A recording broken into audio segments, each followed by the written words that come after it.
দাম্পত্য জীবন সুখময় করতে চাইলে দাম্পত্য জীবনের কোনো গোপন কথা কারোর সাথে শেয়ার করা যাবে না। এটা কবিরা গুনাহ, এটাকে হারাম বলে ঘোষণা দিয়েছে কে? এটাকে বিষ্ণু বলেছেন আযমুল আমানা। স্বামী স্ত্রীর মধ্যে যে অন্তরঙ্গ মুহূর্ত কাটে, এই মুহূর্তগুলোর কথা কারোর সাথে শেয়ার করা যাবে? নীলফামারীর যুবক ভাইরা চিল্লায় বলে, এগুলো শেয়ার করা যাবে? বিষ্ণু বললেন খবরদার, এটা আযমুল আমানা। স্বামীর সবকিছু স্ত্রীর কাছে আমানত, স্ত্রীর সবকিছু স্বামীর কাছে আমানত। আবার বিষ্ণু বলেছেন, যারা স্বামী স্ত্রীর গোপন দাম্পত্য জীবনের কথা অন্যের কাছে শেয়ার করে দেয়, তারা হলো আশারুন নাস, পৃথিবীর মধ্যে সবচাইতে নিকৃষ্ট মানুষ। এরা নিকৃষ্ট, এদের চাইতে নিকৃষ্ট আর কেউ হতে পারে না। উলাইকা কাল আনআম বাল হুম আদাল। এরা পশুর চাইতেও নিকৃষ্ট, যারা স্বামী স্ত্রীর প্রাইভেট কথা, পার্সোনাল কথা মানুষের কাছে বলে বেড়ায়। আর সিবাউ হারাম, এই গোপনীয় সব কথাগুলোকে অন্যের কাছে প্রকাশ করা হারাম করেছে কে? চিল্লায় বলতে হবে কে? তাহলে খবরদার, নিজেদের দাম্পত্য জীবনের কোনো কিছু অন্যের সাথে শেয়ার করবেন না। দাম্পত্য জীবন সুখময় করতে চাইলে 1 নম্বরে স্যাক্রিফাইস, 2 নম্বরে ঝগড়াকে আমরা কি বলে দিছি আজকে? ভুলে গেছি। ঝগড়াকে কি বলবো? নো। 3 নম্বর, আমাদের বোনরা অনেক সময় একসাথে বসলে পেটের কথা, পিঠের কথা সব বলে ফেলায়, আছে না নাই? না বোনেরা, সব শেয়ার করলেও আপনাদের দাম্পত্য জীবনের কোনো কথা কখনো কারোর সাথে শেয়ার করতে পারবেন না। 4 নম্বর ফর্মুলা হচ্ছে অহেতুক সন্দেহ পরিহার করতে হবে।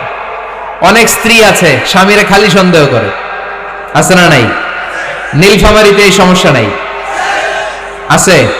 এই যে ভুক্তভোগী পাওয়া গেছে, আছে না নাই?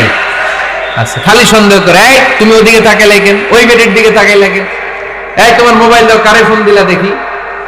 এই ফেসবুকে পাসওয়ার্ড দাও দেখি কি করছে, দেখি মেসেঞ্জারে কার সাথে চ্যাটিং করছে, আছে না নাই?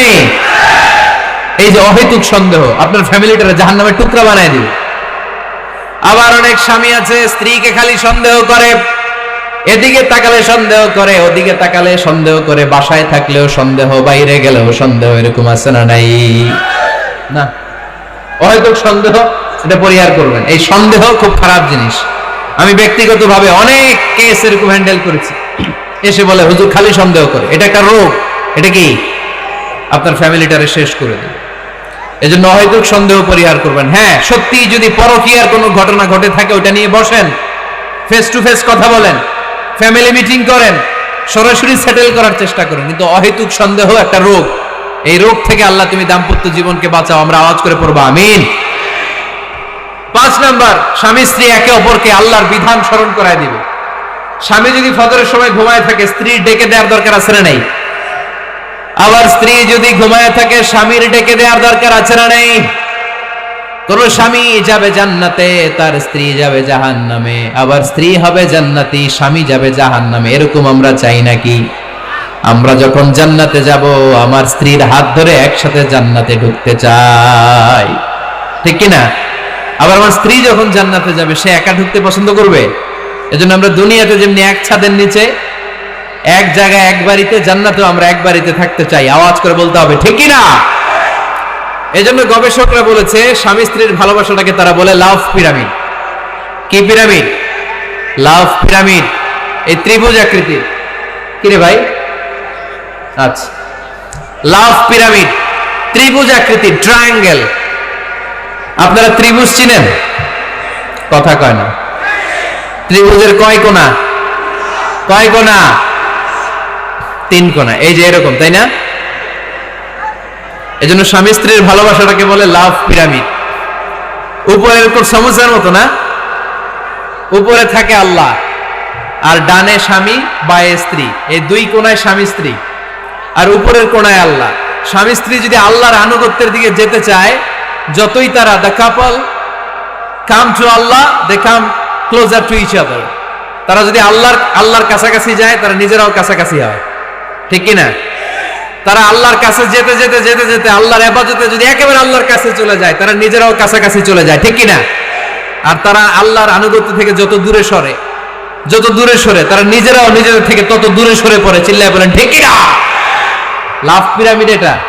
এজন্য the closure the couple comes to Allah, the closer the couple comes to each other, কাপল স্বামী স্ত্রী আল্লাহর ভালোবাসা নিজের মধ্যে যত গাঢ় করবে, আল্লাহর আনুগত্য যত বেশি করবে, আল্লাহর ইবাদত যত করবে, নিজেরাও তত কাছাকাছি আসবে। আর আল্লাহরে যত ভুলবে, নিজেদের মধ্যে বড় বড় ফারাক করে দিবে কে? তাহলে এই 5টা বিষয় স্বামী স্ত্রীর উভয়ের উপর বর্তায়। এগুলো মেনে চললে দাম্পত্য জীবনকে সুখময় করে দিবে কে? আল্লাহ। এবার আমরা শুনবো আমাদের বোনদেরকে, যে ডান দিকে আমি শুনলাম আমাদের বোনদের বিশাল প্যান্ডেল আছে না নাই? আচ্ছা, আজকে বোনদের দিয়ে শুরু করি।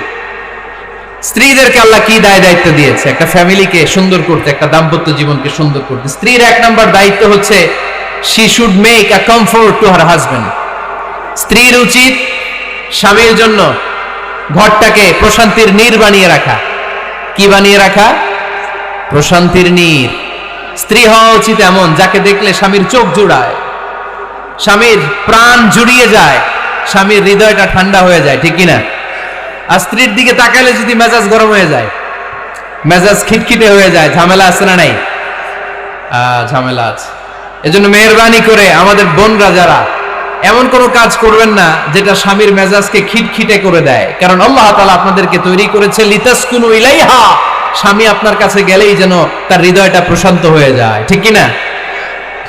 অনেক স্ত্রী আছে না জেনে না বুঝে স্বামীর সাথে এমন খিটখিটে মেজাজ দেখায় যেটা স্বামীর জন্য মেনে নেওয়া কষ্টকর।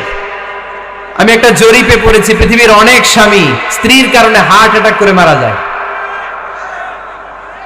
আছে না নাই? এই তো ভুক্তভোগী পাওয়া গেছে। স্বামীর জন্য একটা ত্রাস হয়ে দাঁড়ায় স্ত্রী, ত্রাস।